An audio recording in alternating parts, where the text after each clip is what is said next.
What's up, guys? Dom here with Restricted America.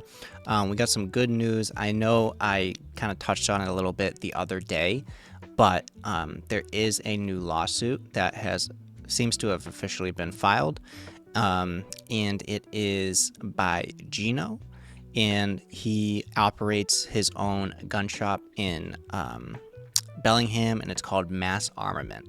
I've been there once. It was great experience. He has a lot of stuff.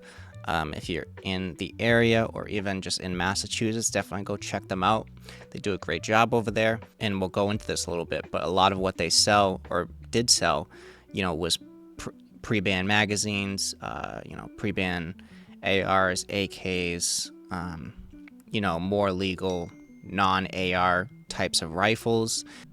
This new law is putting all of that stuff, all the sales of that kind of stuff into question.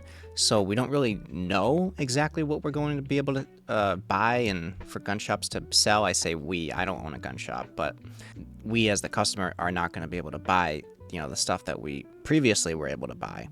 And that obviously especially pertains to pre-ban magazines. There's no, loophole in the law that lets gun shops or even people do private transfers or gun shops to sell them. So obviously, shops like Mass Armament are going to hurt from this new gun law. So, they, I think with the backing of Goal, filed a 10-page complaint, which, will basically be in federal court. It'll be a federal case as far as I know. Again, I'm not a lawyer. I'm not an expert on these types of things. I'm more a informed observer, I guess. But I do have another article for you. I'm going to read pretty much the whole thing. So if you guys don't like me reading articles, if you want to tune out, I understand. But this does give the most information about this lawsuit that I have seen so far. So if you're interested at all, definitely keep listening. And this is off of WWLP.com, Channel 22 News. It's labeled a new gun law facing second legal challenge plus repeal push.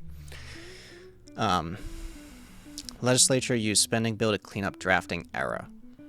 And this is by Chris Lisinski, basically pulled from the State House News Service. I can't confirm because I actually lost my subscription to that, but I'm assuming. So Boston SHNS, the fight over the fate of a sweeping new gun law expanded to another front late last week with a second lawsuit challenging the measure's constitutionality. Gino and the Bellingham gun shop he owns, Mass Armament, filed a complaint in federal court Friday, alleging that sections of the new law updating the definition of assault-style firearms run afoul of Second Amendment protections. A 10-page complaint argued that certain assault-style weapons are allowed under federal law after Congress in 2004 let a ban expire. Plaintiffs said restricting access to those guns in Massachusetts, which had its own state-level ban since 1998, would violate equal protection, interstate commerce, and firearms rights sections of the U.S. Constitution. Business at Mass Armament is and has been built up centered around firearms and large-capacity magazines banned by the Act, the complaint said, estimating that about 70% of the shop's business will be lost under the new limitations.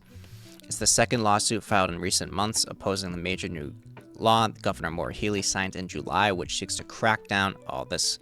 I can't even read this anymore. Seeks to crack down on untraceable ghost guns, prohibits firearms at some public places, expands the state's red flag law that allows authorities to remove firearms from someone deemed a threat to themselves or others, and more. That more part is actually really important. I'd like these news services to understand that. Another group of residents and the Gun Owners Action League sued on August 1st, focusing their complaint largely on the overhaul of gun licensing requirements. The law requires base staters to obtain a firearms safety certificate, which involves completion of a live fire training to secure a license to carry. Plaintiffs in that case allege that new training requirements are impossible to meet at the present time, arguing that no such live fire training courses existed and no regulations have been promulgated. About 6 weeks after they filed their suit, the outlook changed. On September 12th, House and Senate Democrats suddenly announced they reached agreement on a mid-year spending bill and shipped it to Healy hours later. The final 34-page measure was packed with additional policy reforms, including one section postponing the new firearm safety certificate language until 18 months after the gun law took effect. The requirement to pass a live fire training course to obtain a license to carry now will not begin until April 2026, according to Attorney General Andrea Campbell's office. Attorneys also pointed to a September 30th memorandum that the State Executive Office of Public Safety and Security sent to law enforcement agencies, licensing authorities, firearms dealers, and other parties, which emphasized that local authorities should continue to accept and process applications for firearm identification cards and LTCs in the ordinary course until the changes start. Campbell's team on Friday asked a federal judge for about another month to produce a formal response to the Goldback lawsuit, writing that attorneys need to work with plaintiffs to figure out how much of the complaint remains operative after the legislative action. Until the effective date in April 2026, applicants will be permitted to obtain a LTC, provided they meet all other applicants for licensure, see GLC 140 and 131 under pre-existing requirements, which do not include a live fire training requirement. Campbell's office wrote, in light of those recent developments, it will be necessary for the parties to confer to determine how much of the complaint remains operative and which claims remain to be addressed by defendants through an answer or motion to dismiss. The parties therefore need additional time to discuss the manner in which the case will proceed. Jim Wallace, executive director of the Gun Owners Action League, said plaintiffs intend to keep their lawsuit active in the meantime. We need to make sure that regardless of suspending the new criteria and the police chiefs recognizing that the old criteria are still in place, he said, it seems that lawmakers can change their mind at will with all of this stuff. It's very important to keep the lawsuit in place because they may change their minds next week. Lawmakers did not call to attention their change to the gun law at the time they unveiled and approved the supplemental budget. House Speaker Ron Mariano's office said the provision sought to amend a drafting mistake in the gun law, which negotiators filed around 6:30 p.m. on July 17th, and the House and Senate muscled through the following afternoon. The final line of that 115-page bill declares that Section 38, which deals with training for licensed gun sellers, and Section 75, which concerns data collection about firearms used in crimes, takes effect 18 months after the remainder of the law. A line in the September spending bill changed the gun law by applying the 18-month delay to Section 74, not Section 75. Wallace argued that the apparent error reflects flaws with the underlying process. And then it just goes on to, more of what Wallace says and what the gun safety groups say, and, skip that. Coalition of Second Amendment supporters is also pursuing a 2026 ballot question that would seek to repeal the law.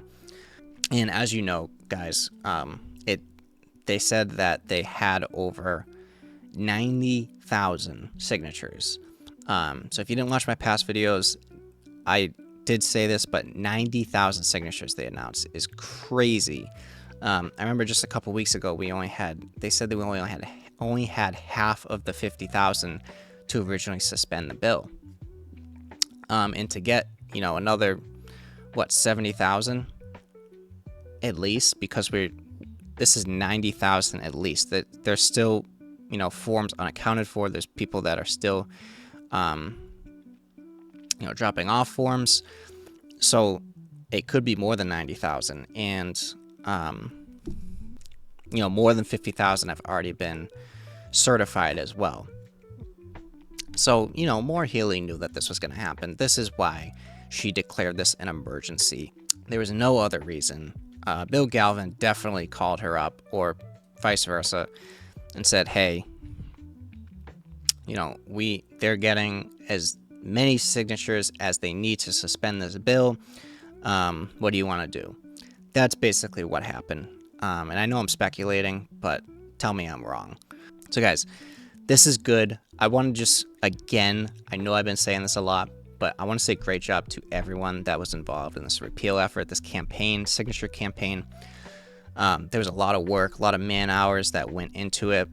I know a lot of people donated money as well. This was a huge grassroots movement. One benefit that we're going to have from this that a lot of people probably won't see right away, or maybe they will, is that a lot more people know about this bill now. And it's drawn a lot of attention to it. More news channels are are writing articles about it and talking about it. There's a lot more, coverage of it, of course, and it's just the grassroots component. Like, more people are spreading the word. We got a lot of people that are really passionate about this. I know people that watch this channel are obviously interested and passionate about their Second Amendment rights, especially in Massachusetts. So guys, again, I want to thank everybody that has, participated in this, or even just literally told anybody about this effort and, shed some light on it, because that's what we need and we still need going forward. Guys, this is good news. Thank you to Gino and the folks over at Mass Armament for, filing this suit and filing this complaint. It's kind of the first one that's actually focusing on the assault style firearm part. Again, I don't have access to that 10-page thing. If anyone does and want to send it over to me, definitely check out the email in my bio on YouTube. You can send it to me over there.